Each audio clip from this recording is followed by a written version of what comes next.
नमस्ते बच्चों. Today's video lesson topic is nomenclature. So what is nomenclature? It is the process of naming of organisms. Okay. So why there is need for nomenclature of plants or animals or organisms? So students, when you see around us, you will find a large variety of animals, plants and pets, etc., insects, birds.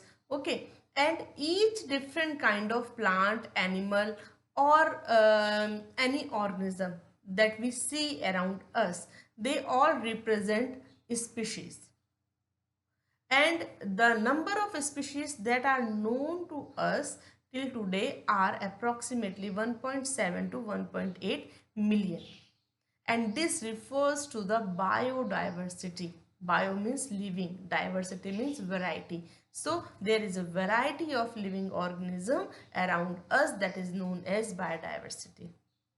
Okay. And the number that is 1.7 to 1.8 million, this is not fixed number.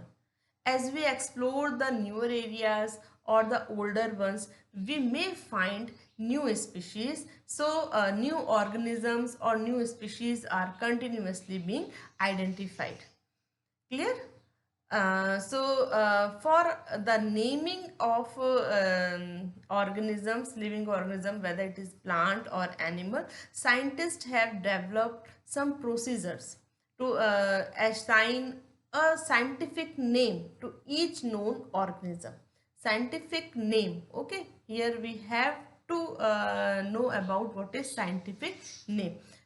Each and every organism is known by its local name, but as we moves to another areas of our country or towards the world, another areas of the world, there we may confuse due to the local name.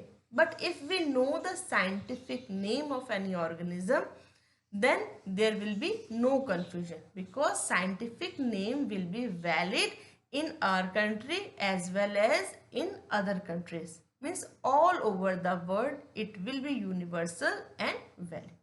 So scientists, they developed a procedure to assign a scientific name to each known organism, and this is acceptable to the biologists all over the world. For plants, scientific names are based on agreed principles and criteria which are provided in International Code for Botanical Nomenclature, that is ICBN, International Code for Botanical Nomenclature. And for animals, animal taxonomists, they also evolved International Code of Zoological Nomenclature. So these both ICBN and ICZN, these both, they ensure that each organism has only one name, and for that they have provided us some universal rules for the nomenclature, and the process here is known as the biological nomenclature. Binomial nomenclature. Binomial means two names are given to each individual. So each name has two components. The one is the generic name and second one is the specific epithet. Okay, now let's take the study the universal rules of nomenclature of the organism. So there are four rules. The first one is the biological names are generally in Latin language and they are written in italics. Okay, they are Latinized or derived from the Latin irrespective of their origin.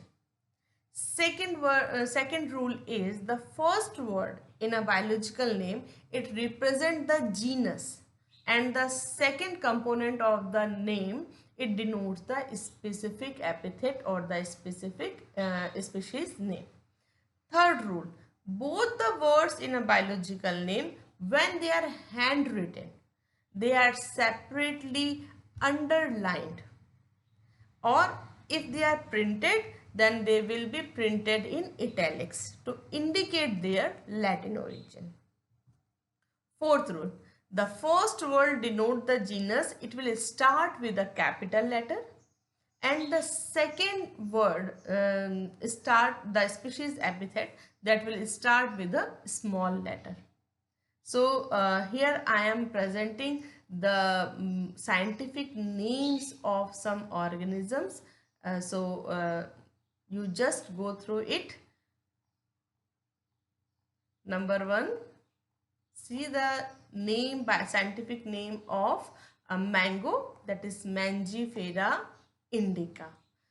Okay, so here you can see that we are following all the four rules. The first rule, we have written it in italic. Second rule, the first word, that is Mangifera, it represents the genus, and second indica, it represents the species name. Third, if we write in a copy or in our notebook, then we have to underline both the words separately. And the second, the M of Mangifera is in capital letter and I of indica is written in small letter. So like this we can write the scientific names. So this is all about the nomenclature.